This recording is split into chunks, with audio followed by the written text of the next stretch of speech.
இப்ராஹிம் அலைஹிஸ்ஸலாம் அவங்களுடைய மனைவி அவங்களுடைய மகனை அந்த பாலைவனத்தில் விட்டு வரும்போது கைரிதி ஸர்இன் இந்த பைத்திக்கல் முஹர்ரம், யா அல்லாஹ் அந்த ஹரமுடைய பகுதியில் விட்டு வர்றான், எந்த புல் பூண்டுகளும் கிடையாது, ஒன்றுமே கிடையாது, ஒரு பாலைவனத்தில் ஒரு பெண்ணையும் ஒரு குழந்தையும் விட்டுட்டு போக சொல்கிறான் அல்லாஹ். இப்ராஹிம் அலைஹிஸ்ஸலாம் கொண்டு வந்து விட்டுட்டாங்க. என்ன கிடைக்கப்போ நம்மள இருந்து என்ன நினைப்போம்? யார் நமக்கு வந்து உதவிக்கு வருவா? எந்த ஊருக்கார வருவா? அந்த ஊருக்கார வருவானா? அந்த இடத்துல தண்ணி சாப்பாடு கொண்டு வருவாங்களா? இங்கேருந்து சாப்பாடு கொண்டு வருவாங்கன்னு நினைப்பாங்க. திரும்பி போகும்போது ஹாஜர் அலைஹிஸ்ஸலாம் கேட்ட ஒரே பதில், கணவனை பார்த்து இப்ராஹிம் அலைஹிஸ்ஸலாம் பார்த்து, அல்லாஹு அமரக பிஹாதா, அல்லாஹ் உங்களை கொண்டு வந்து விட சொன்னது இப்ராஹிம். அவங்க திரும்பி ஆம் அவ்வளோதான் சொன்னாங்க.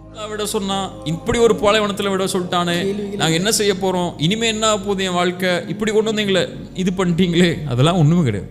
சொன்னது அல்லாவா, இந்த நேரத்தில் கொண்டு வந்து நிப்பாட்டினது அல்லாவா, என் விதியை விதிச்சது அல்லாவா, இந்த நிலைமைக்கு கொண்டு வந்து நிப்பாட்டணும்னு அல்லாஹ் முடிவு செஞ்சு வச்சிருக்கானா கதர்ல, அப்படின்னா அல்லாஹ் எங்களை கைவிட மாட்டான், போங்கட்டான். இதுதான் அந்த கிணற்றில் இருக்கும்போது அல்லாஹ் என்னை கைவிட மாட்டாங்கிற நம்பிக்கை.